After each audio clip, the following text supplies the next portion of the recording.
Well, this is Diplomatic Passport on Zimpaper's television network, and I'm Robert Mukundiwa. Here on this program, we explore the goings-on in our world, the region, and of course, in the rest of the world.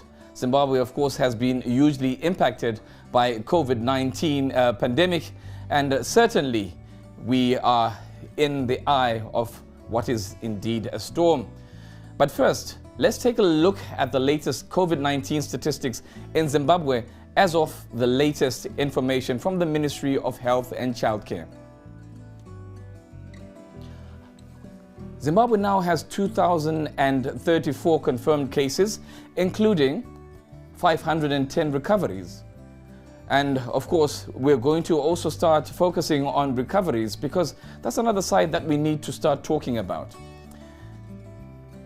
We have 123 returnees from South Africa who tested positive. One is from Zambia. 91 are local cases. And of course, we keep looking at the issue of returnees from South Africa and to see that if they have been isolated, what will happen? And a lot of people now are complaining with regards to the issue of those numbers of people coming from South Africa.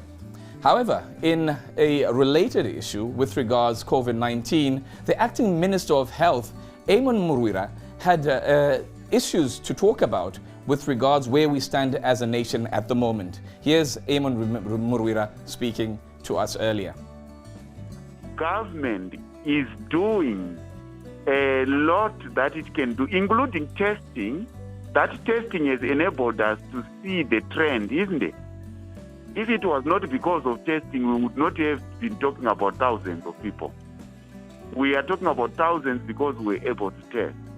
So, but while we are doing so, the most important thing is for individuals, for people to realize that government cannot come and put on a mask for you. You understand? It has to be, we are a literate nation, 97% literacy. Now let's use this literacy to fight COVID. And it's very clear what we have to do. And we cannot pretend as individuals, including myself, to be immune from COVID-19. Nobody is immune. We don't have a cure. The issue, the best way is preventative. And the measures for preventing are there. And it seems the intellect is shared across the board because the World Health Organization Executive Director for Health Emergencies Programs, Dr. Mike Ryan, has called for the community to actually follow what we are doing here in this country and has echoed the same sentiments in fighting this virus. So this virus has clearly shown us just how dangerous it can be.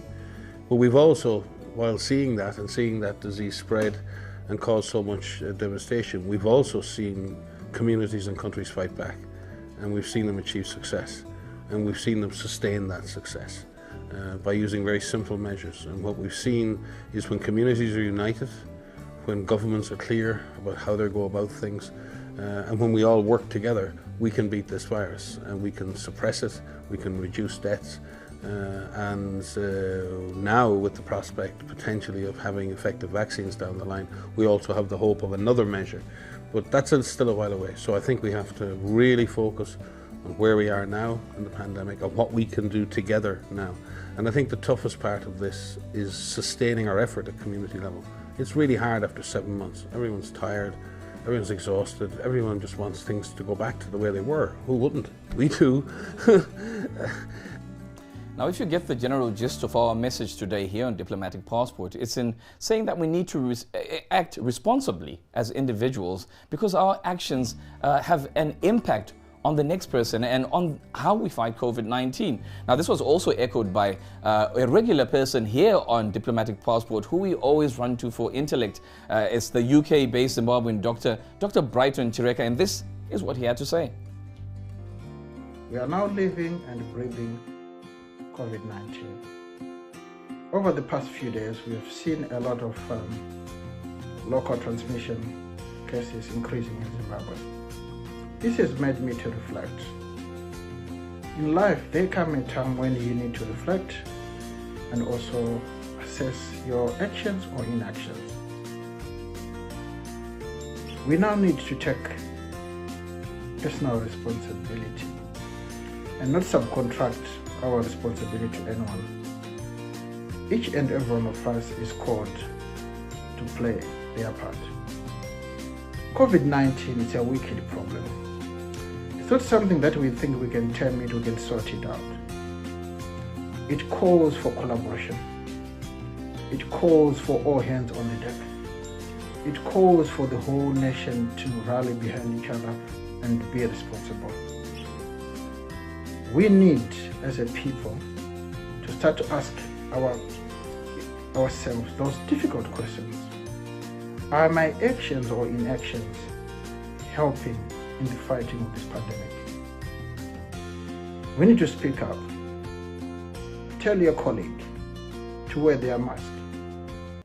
Now, there's a lot of apprehension out there, and I'm certain of it, because as you may well know now, there was a 6 a.m. curfew that was instituted on Tuesday by the government. And certainly we had serious issues trying to make sure that we're home at 6 o'clock. But one of the things that you need to get home by 6 o'clock is obviously public transport. Now, the public transport operator, the sole one that ought to be carrying us and ferrying us, is Zimbabwe United Passenger Company, ZUPCO.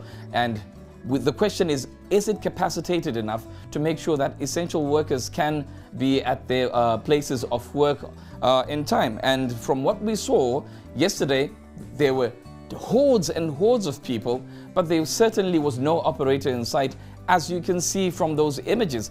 And certainly the authorities at the Zimbabwe United Passenger Company, from what we're seeing there at Copacabana bus terminus, will literally have to pull up their socks, because there's a lot of hard work, energy and tireless dedication that needs to go into Zimbabwe's transport system if we're indeed going to ensure that everybody is home by 6. And of course, this is a very sad bit, because when we legislate and say that we need to enforce a curfew, at least we should have the transport for the people to be home. Now, at a time where we are calling for social distancing and recording steep COVID-19 numbers through local transmissions, such lapses in our system result in health hazards putting us at risk.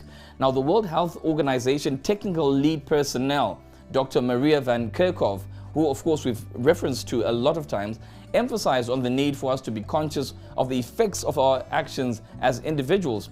She recommends avoiding crowded places, as we have seen in the case of the Copacabana bus terminus, as these are natural hotspots for COVID-19. Not only about protecting yourself. We want everyone to do what they can to protect themselves, but it's also about your responsibility of protecting others. So again, it's just everything that you can do to prevent yourself of getting in that nightclub situation, especially where there's active transmission in some countries. Avoid those crowded situations and close contact with one another to prevent the opportunity for the virus to pass. The virus likes people. The virus doesn't just waft around. It needs people to pass between. So if we give it that opportunity, it will pass between people. Now, transporting a dead body to Zimbabwe from any destination is quite costly and tedious. And Zimbabwean-based parlors, of course, are now making business and have opened branches in other countries, including South Africa, to tap into the emerging market to make the cost a little bearable. Now, without a funeral policy, it costs between 10,000 rands to up to 20,000 rands to repatriate a body to Zimbabwe, which most people cannot afford. Now, such a situation has led to some families to smuggle dead bodies of their loved ones into the country through disturbingly undignified, let alone, and of course, very dangerous means, especially at a time of COVID-19. Now, as we're going to see in the next clip, overcome by emotion, the deceased relatives start crying and singing funeral songs as some men unload a truck full of groceries and other merchandise, only for a coffin to be unearthed from the lot, which attracted, of course, the attention of neighbors, who then recorded the shocking incident.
Now, granted, this is not exactly fresh footage, of course, from very recent days, but we've been getting information also from along the borders and certainly, especially Beitbridge, that a lot of people have been smuggling, and in this age, COVID-19 suspected bodies back home for burial. Now, when you see all those sort of images and you see that those caskets are alongside foodstuffs for people, it beggars the question that if you've just received foodstuffs, what was alongside your pack of soya chunks, for example, that were shipped to you or brought to you from South Africa? And certainly that gets us thinking that the new normal should not include that old normal where people will just decide not to have a funeral policy when they're abroad or in our neighboring countries, for example. And also speak to those people who used to agree to ferry the dead bodies of the deceased alongside the food, those malaicha. They should also start thinking that if that happened and seemed to be normalized in the past, the new normal has no space whatsoever for that. So be organized and make sure you've got your funeral policy, and be organized and make sure whether you're sending food to the country, to Zimbabwe for example, make sure you know what's entirely in the cargo, because you don't want to send your parcel of food alongside a corpse which you don't know what the person will have passed away from, because it's a sobering time that we're living in, and these are sobering thoughts. Now keep your contributions coming to my Twitter handle at Zimrobbie, that's ZIMROBBIE, or my email address at robinkhondiwa@ztn.co.zw. Of course, tomorrow I want to hear from you with regards these issues that you saw today, especially this issue of Omalaicha sending dead bodies alongside your food stuff, your food packs and other goodies that will have been sent from South Africa at a time such as this. Anyway, from me, Robin Khondiwa, and indeed the crew behind the scenes here at Zim Papers Television Network, have a great night. Stay at home, stay safe, and 6 o'clock, make sure you're home. It's curfew.